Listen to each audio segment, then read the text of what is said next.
Thomas Andrews stopped outside the bridge.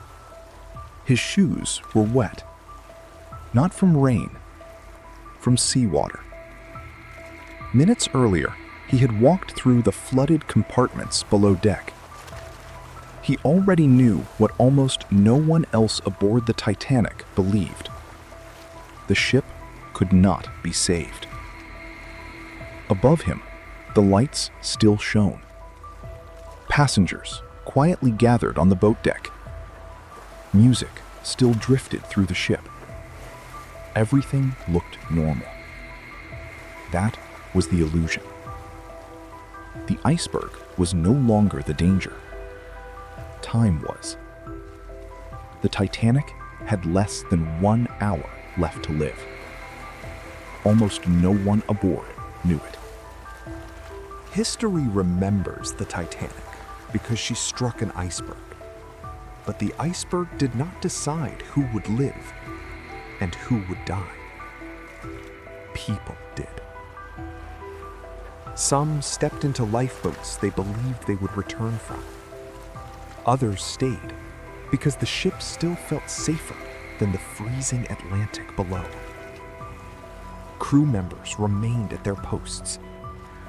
Families were separated by decisions that took only seconds to make. Over the next 60 minutes, ordinary choices would become permanent. This is not the story of how the Titanic sank. It is the story of how people lived through its final hour, without knowing it would be their last. Thomas Andrews found Captain Edward Smith on the bridge. He didn't need a long explanation. The damage below deck had already answered every question. 6 watertight compartments were flooding. The Titanic had been designed to survive 4. There was no repair, no way to stop the water. No rescue ship could reach them before dawn. After a brief calculation, Andrews gave his conclusion. The Titanic had about an hour left. Captain Smith listened without interrupting. For more than 40 years, he had commanded ships across the world's oceans.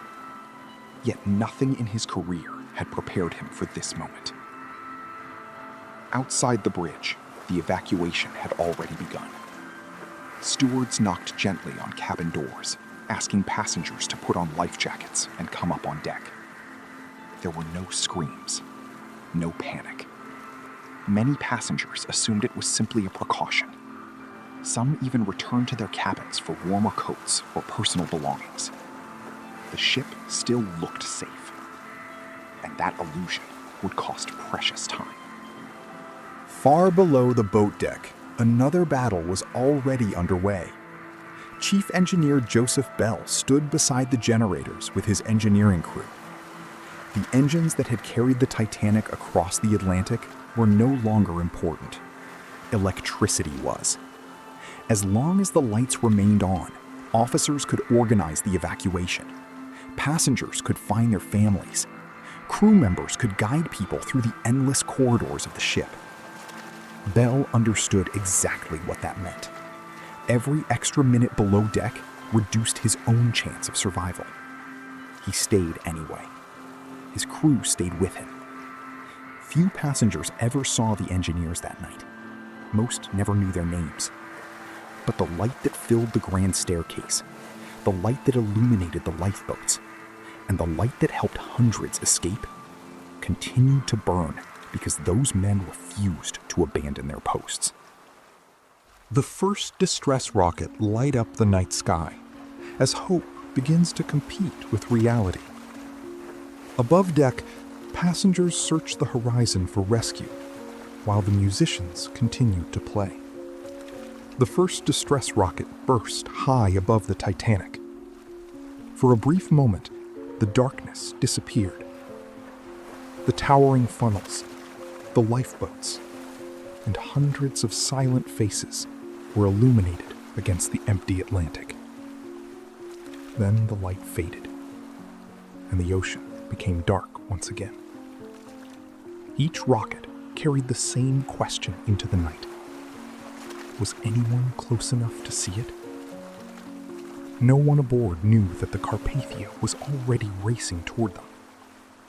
They only knew that help had not yet arrived. Nearby, Wallace Hartley and the ship's musicians continued to play. No one ordered them to stay, yet they remained at their instruments as passengers climbed into the lifeboats. The music did not stop the Titanic from sinking, but for a few more minutes, it helped keep fear from spreading. Thomas Andrews continued walking through the ship he had helped design. He knew every corridor, every staircase, every cabin. For years, he had imagined people enjoying the safest passenger ship ever built. Now, he watched those same hallways slowly empty.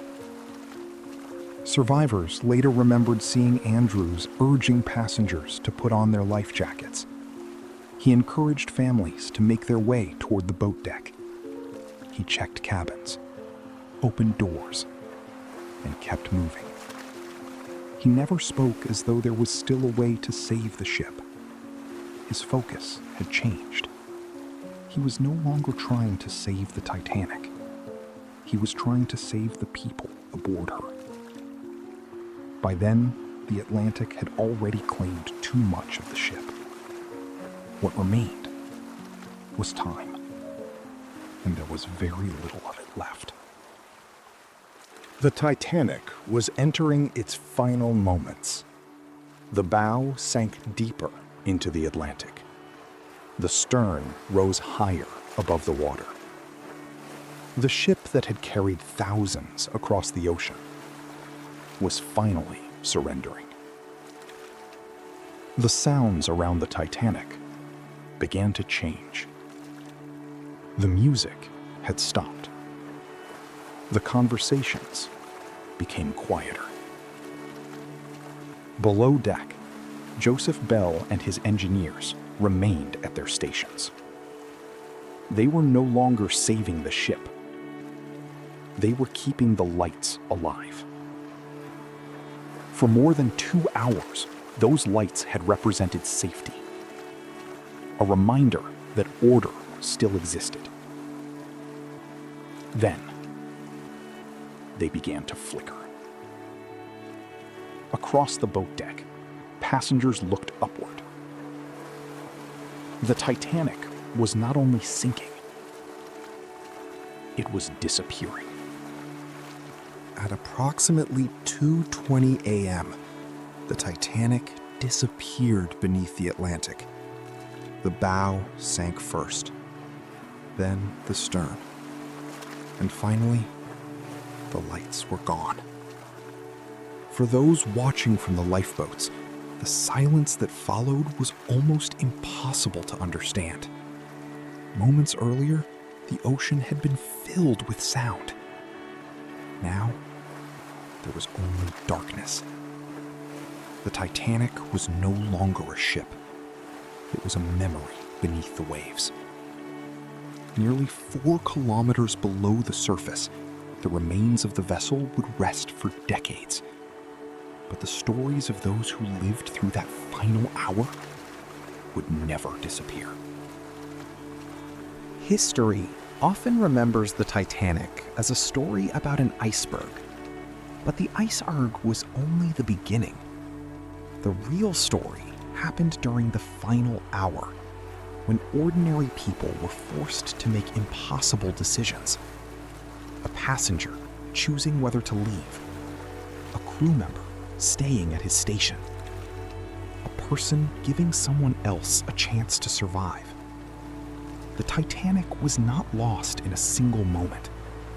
It disappeared through thousands of human choices.